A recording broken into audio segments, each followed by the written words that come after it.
So yeah, my name is Avery. I'm a sixth year PhD candidate in the history department. I want to say thanks to the TLC at UCLA for giving me the chance to do this talk again. I'm really looking forward to going through it.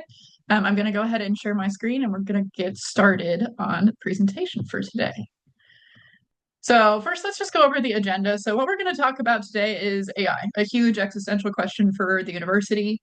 But more specifically, we're going to talk about how you can get your students to really engage with these existential questions, to have active stakes in their own learning. And we're going to go through it by playing a little bit of a game that I've played with students in the past when I was a writing instructor here at UCLA. So we're just going to talk about kind of a broad set of questions. So AI at the university, student engagement, and then how you can use the strategy of gamifying, a really tangible strategy to bring into your classroom to kind of bring all these things together. So it's no secret to any of us that, generative AI, especially for a writing course, but really in every field at the university, brings into question like really deep and profound questions about what it is that we're doing here. And there are lots of theories as to how we can kind of approach AI, maybe some strategies we can go through, whether or not we should allow students to use it, we shouldn't allow students to use it, whether it's ruining the university, is everybody cheating, et cetera, et cetera, et cetera. Like, I don't need to go through these questions with you. You've heard them all before. But I think like what we need to keep in mind is that the generative AI moment is here. It's been here probably now for years at this point. So I think personally, we need to start from the assumption that students will use it, are aware of the technology.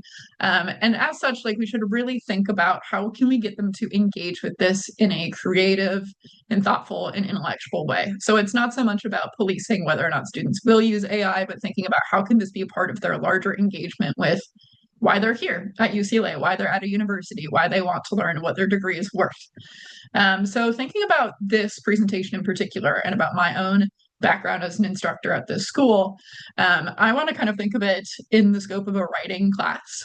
There are perhaps some writing teachers in this room right now.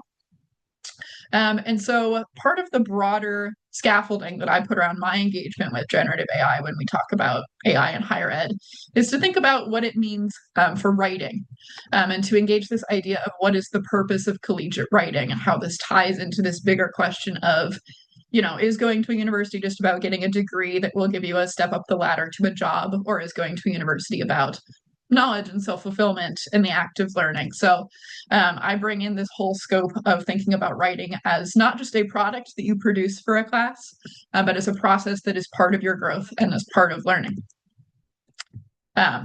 So yes, when we think about writing as a learning process, when it's part of our toolkit, that really gets students to think about writing in a different way, as a skill that is part and parcel of their kind of like larger stakes and engagement with the school, and not just something that they have to do for an assignment. So like I just said, like this is kind of the premise that I bring into the classroom before we do our big AI discussion. And my experience with this has been that students are very willing to kind of outsource a product, right? It's like if they think that writing is just about turning something in, they're happy to use AI to labor shortcut, for lack of a better sense. But if they understand writing as part of their own learning and growth, they're much more hesitant to give that up to something else because they don't want to lose something they think is intrinsic to the entire purpose of being at the university. So with that kind of like set in place, the big question here is why do we need to gamify things? How can this help us as teachers to get students to think in these kind of deeper ways? And I'm a big fan of games of all kinds, like just in my life, but also in the classroom, because I find that it is extremely useful for achieving student buy-in, which is one of the most important things we can do as instructors on our day-to-day basis in the classroom. And it establishes the stakes of why that we're there. Another reason is that active learning is memorable learning, right? If you go into your classroom and you play a game with your students and they're all chattering about it in the hallway afterwards, or they're texting their friends in the group me about something funny or fun that they did in class, that's probably going to be something that sticks with them a month, a year later into their education versus, giving them just an assignment, giving them just a reading and having them discuss kind of gets blurred into the larger scope of all of the discussion sections they've ever had as undergraduates, which is many, many discussion sections. And another reason why I like doing games is that they're familiar, right? Like they tap into a prior knowledge that we have And so it allows us to take a set of rules that we might be aware of from our personal life, but to bring it into an academic setting. And I find that's a very useful way to get students to think about education a little bit differently.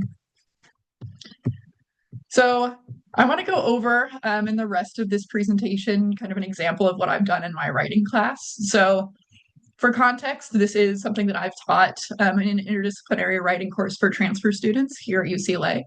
And we do a full day on Gen AI when I teach this class. So the kind of the meat, the heart of this is that we play Two Truths and a Lie, which, you know, I won't ask you all to raise your hands to say who has played this before, but I assume many of us have played the game, are familiar with the game. Basically, it's, you know, you come up with like a set of 3 things, 2 of which are true about you, 1 of which is not true. And then people guess and try and figure out what is true, what is the lie. And it's just a fun icebreaker that you've probably played in a million different team building settings. But we do it in the capacity of thinking about reviews of restaurants in Los Angeles or about memoirs about LA. The theme of the class that I was teaching was writing in Los Angeles. And so the heart of the lesson is that we do this version of the game. This is an example of just like an icebreaker I played with them when I was teaching this. So, you know, my two truths and a lie, where, you know, I have a motorcycle license, I broke my foot backpacking, and I've been in Disneyland jail. I have not been in Disneyland jail, but I have done the other 2. So, you know, it's just a premise for the game if you're not familiar with it. But when we played it in my writing course, we used the theme of restaurants in Sawtell. So right down the street from us in campus in Westwood. So I would give them a set of reviews, and students would get in discussion groups and then think about which one of these is a real Yelp review and which 2 are the lies. So it's actually a little bit of an inverted 2 truths and a lie because I've given them 2 lies and 1 truth. But this is an example, and I won't read it for the sake of time, of a real review for Marugame Udon on Sawtell. So you can kind of like review it, and if you want to go back to this slide and look at it, you can see like all of like the features of real personal writing that exist in this review. But then I would also give them something like this, which are these are 2 reviews that I've fabricated using Claude generative AI. And again, I won't read them for the sake of time so that we can have enough time to finish the presentation, but you'll notice that they are both pretty good, actually. Like, they can trick you, but they're also pretty soulless.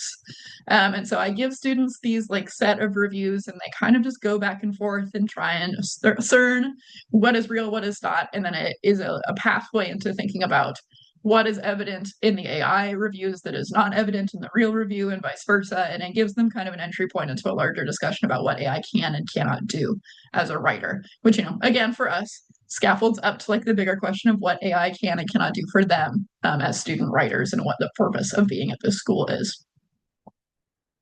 So yeah, those are the reviews that I just gave, or the big points of looking at these reviews. So it really makes clear the strengths and weaknesses of using AI for writing. It really, really makes clear to them that they can outsource their labor, but they can't do the learning if they're just giving away their ability to write. And the most important thing here, like thinking about games, is that it gets them to engage really actively. They're having fun, like they're discussing, they're looking for details. This is a restaurant that many of them will have been to or will go to if they're new to the area. And so it gives them a real tangibility that makes this a really effective personal lesson for them. And just to conclude, I think we're pretty good on time right now. The key takeaways of this presentation are thinking about how we can adapt higher ed, adapt to the ways that Gen AI will change higher ed by positioning writing differently. So that's kind of the specific thing that I focused on in this course. But how we can use gamification as a tangible strategy to bring into this classroom to get students to buy into this question.